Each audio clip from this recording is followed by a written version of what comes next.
दोस्तों, आप लोग सुन रहे हैं ओट्स की कहानियाँ। दोस्तों, चिंटू नाम का एक लड़का रहता था। वो पढ़ाई में बहुत ही होशियार और समझदार था, लेकिन पढ़ाई के साथ साथ वो बहुत मस्ती भी करता था।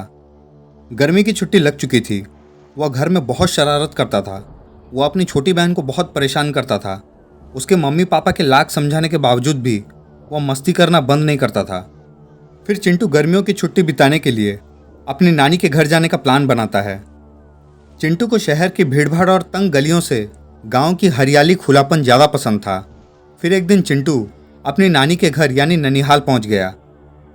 नानी चिंटू को देखकर बहुत खुश हुई। जैसे ही चिंटू नानी के घर पहुंचा तो फिर क्या था, दिन भर दोस्तों के साथ मस्ती, कभी खेतों में कभी बगीचों में, और तो और गर्मियों में सबसे पसंदीदा जगह गांव का तालाब, जहां सभी बच्चे धमा चौकड़ी मचाते थे। ऐसे ही एक दिन चिंटू और उसके दोस्त गांव के तालाब से लौट रहे होते हैं। रास्ते में चिंटू को अचानक बहुत कमजोरी लगने लगती है।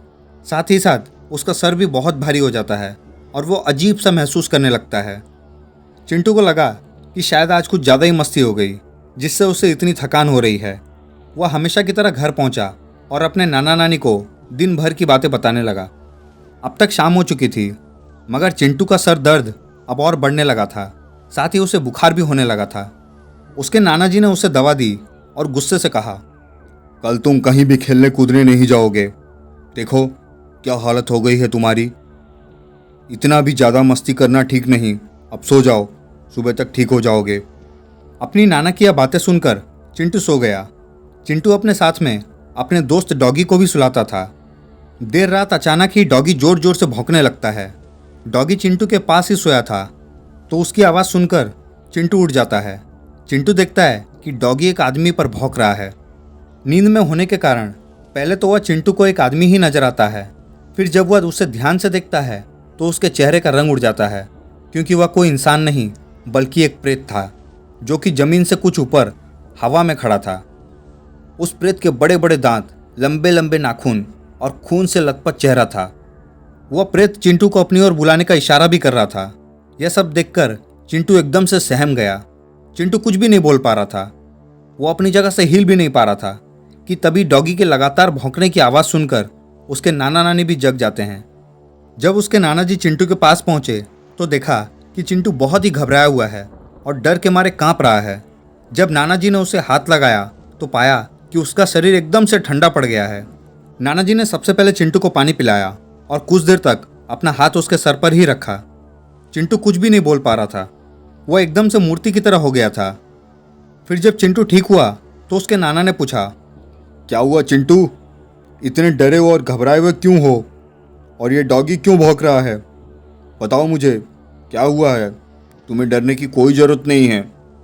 तभी चिंटू ने घबराते हुए सारी बातें अपने नाना जी को बताई।